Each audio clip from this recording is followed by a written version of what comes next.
We're making a lot of soup today, which I'm really excited about. I wanted to jump on this trend of using these giant soup cubes to meal prep your meals. These are so genius because not only do they give you perfect single servings, but they're also made out of silicone, and so you can pop them out really easily as opposed to using metal, hard plastic. This video contains 5 to 6 easy recipes that freeze and reheat really nicely. I will link the creators that originally inspired me to make this video in the description, as well as the containers I'm using, although I'm not sponsored by any of the soup cube companies today. I am sponsored by Squarespace though. Shout out and thank you to them. For this first recipe, we are fusing Japanese curry and chili to make Japanese curry chili, very much inspired by this food blog here. First, I'm rehydrating some soy granules, adding some vegetable broth powder, plus just enough hot water to cover this, barely. And then I'm letting this sit for about 5 minutes. Meanwhile, I'm chopping some onion and garlic. And then I'm letting both saute in some olive oil over medium heat for about 5 minutes. Next, I'm adding half a grated apple for sweetness and flavor. And then I'm adding the now fluffy minced soy, giving that a quick mix. And then I'm adding some soy sauce, tomato paste, sugar, yellow curry paste, and water. Also, a can of chopped tomatoes, 2 cans of beans of choice, and some vegetable broth powder. Bring this up to a quick boil, then let this simmer on medium to medium low for a good 20 minutes, mixing frequently. And then taste test everything, adding enough salt.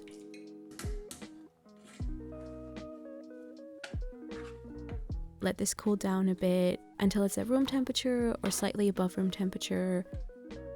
Okay, it's still steaming a tiny bit, but I'm already starting to divide the mix between the molds, even though I would recommend waiting a bit more. Right, there we go. This goes into the freezer.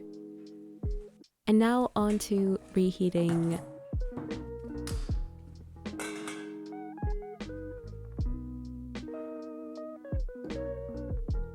I am loving the curry paste in this. It adds such an interesting extra umami flavor. It's so good, especially with all those toppings. Love, love, love.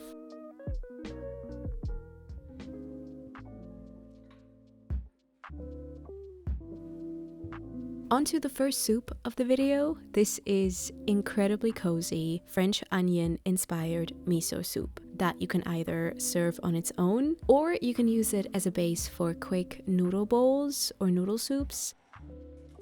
I'm cutting a bunch of red onions into thin rings. I don't know the science behind it, but if you start crying, it helps to run your hands under some water. Add 2 tablespoons of vegan butter to the pot, followed by all the onions, and allow them to cook over medium to medium low for about 15 minutes, mixing every few. Once they've cooked down and have nicely caramelized, you deglaze them with a splash of wine. I'm using some rosé or wine mix. Bring this up to a simmer, then add some soy sauce, sweetener of choice, vegan oyster sauce, white wine vinegar, and water. Let everything simmer for about 5 minutes. Then take this off the heat, allow it to cool down a bit. Meanwhile, mix together some miso paste and a splash of hot water. Add that to the soup now. Taste test, see if you need anything else. Now divide everything between the soup cubes.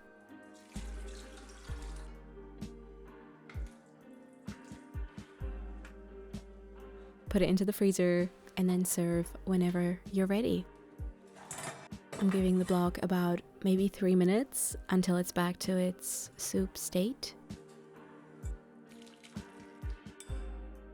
I love caramelized onion, so this is the perfect soup in my eyes. I had some sour bread dough on the side here, topped with vegan butter and a bit of miso paste. So lovely.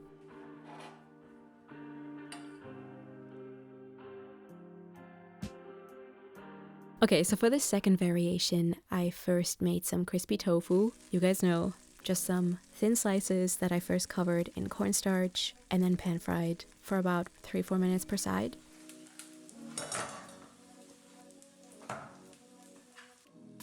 As soon as this comes up to a boil, I'm adding some quick noodles and some greens. The noodles I got from a pack of instant veggie noodles, but minus the flavor packets. Completely different vibe to our first variation, but just as good. The other day, I added ready-made frozen dumplings instead of the noodles, which was insane as well. On to this next recipe, which is another soup. It's made with roasted vegetables, hummus, and apple. First, I'm peeling and chopping all the root vegetables. Those are the ones that are going to be roasted in the oven. So the sweet potatoes, yellow potato, and the carrot.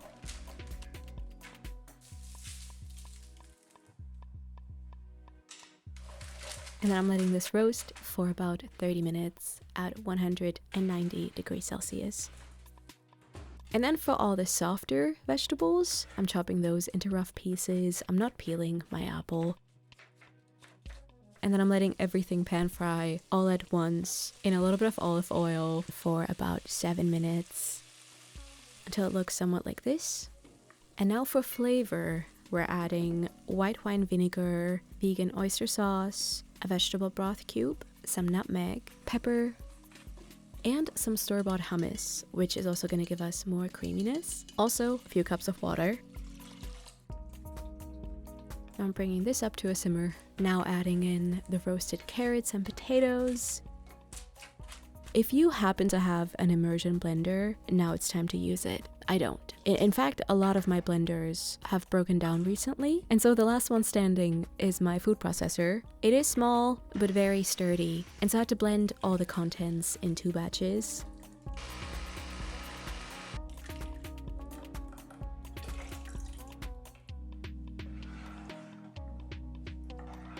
And then I taste tested everything, and it was perfect.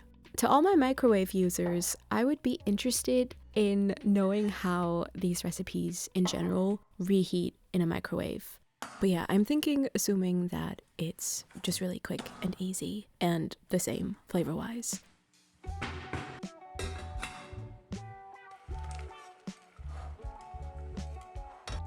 I ended up serving this with a bit of vegan sour cream, thyme, pepper, and some sourdough bread.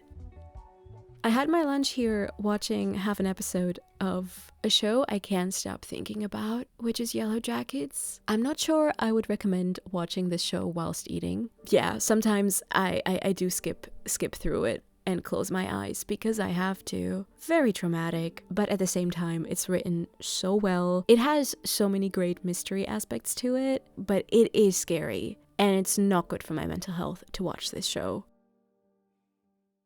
Lasagna might be the most popular freezer dish there is. This one is lemon ricotta spinach flavored. Although it might seem a bit intimidating, when it comes to lasagna, this one's definitely easier to make than most. First, prepare the quote-unquote ricotta. Simply just blend the following 2 blocks of firm to semi-firm tofu, olive oil, lemon zest, lemon juice, and salt. This can also be served on its own. Next, I'm making super simple garlic spinach. So I'm mincing some garlic, then I'm bringing a few tablespoons of olive oil to medium-low, letting the garlic cook in there for about 2 to 3 minutes. Make sure it doesn't burn, and then add the spinach and a splash of water. Turn the heat up a bit, let this simmer and wilt down for 3 to 5 minutes, but also make sure to eventually season it with salt. Meanwhile, I'm making my bechamel sauce, which might sound fancy, but it's really just vegan butter that you melt over medium heat, and then you whisk in the same amount of flour, make sure there are no lumps, and pour in some milk of choice. Simmer until everything has nicely thickened, and then season to taste with salt, nutmeg, pepper, and maybe a little bit of vinegar if you'd like. The hard part is over. Now it's actually just onto building the lasagna. This is store-bought tomato sauce, which is great because it's one less thing to prepare. Next, add 1 layer of lasagna noodles. Then add about half of the tofu lemon mixture in big spoonfuls. Any gaps, fill them with about half of the garlic spinach, and you might even want to pour some of the spinach liquid on top as well. Next, add about 1/3 of the bechamel sauce, just like a good drizzle. And then once again, the noodle sheets, the remaining tomato sauce, the remaining ricotta and spinach, plus another third of the bechamel sauce, another set of lasagna sheets, and then I'm finishing everything off with the remaining bechamel sauce and a good and generous layer of vegan pizza cheese, which I'm then also brushing with a bit of vegetable oil just to help the cheese melt. Now this goes into the oven for 30 to 35 minutes at 190 degrees Celsius. Obviously, you could serve this right away, or you end up freezing the pieces in your soup cubes. Now, when reheating this, I just feel like it's more convenient using a microwave. In the oven, it's going to take you around 10 minutes or so, but 10 minutes for lasagna in the end, I would say, is still pretty good. Just in general, the fact that I have 5 more servings of lasagna in my freezer makes me so happy. Last but not least, I thought we'd switch things up and try a breakfast dish, because why not? Like, what about sweet and salty cinnamon raisin oatmeal? I'm mixing together quick cooking oats, rolled oats, salt, quite a lot of cinnamon, some raisins of course, a bit of agave syrup or any other preferred sweetener, water, and also a bit of creamy coconut milk. You could also do like an oat or a soy cream. I'm meal prepping 3 servings here. Feel free to use a way bigger pot and double the ingredients if you want to do 6. Now I think I reheated one of these right the next morning.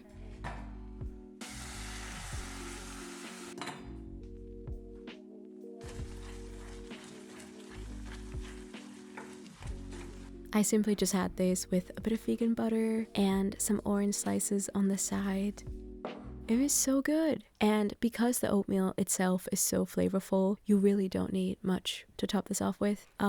Yeah. That is a wrap on today's recipes. Thank you so much for watching. 2 things I wanted to touch on before we go. First of all, thank you so much to everyone who commented under my last video with all of your sleeping tips.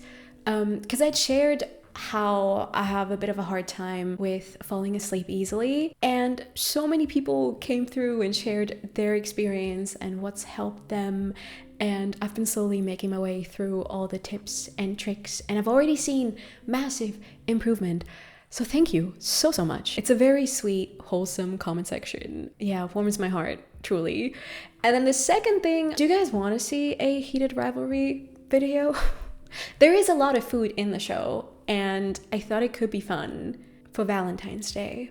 I'm still thinking about it, but you let me know. Anyway, thank you so much for watching until the end. Did I just dip my hair into the tea? Thank you so much for watching until the end. Onto my little ad read. Goodbye. Thank you to Squarespace for supporting this video. Squarespace makes it really easy to create a beautiful website, connect to your audience, share your art, sell your products, sell your content, and more. Start by choosing from their wide range of professionally designed website templates to get started, or build your site from scratch if you prefer. Also, create a new logo while you're at it. Have your website quickly get discovered with their optimized SEO tools, meaning you will show up more often in people's search engines and therefore grow your brand and business the way you want. If you need extra help, don't hesitate to ask their 24/7 award-winning customer service. Start today. Go to squarespace.com/MinaRome and use the code MinaRome to get 10% off your first purchase of a website or domain.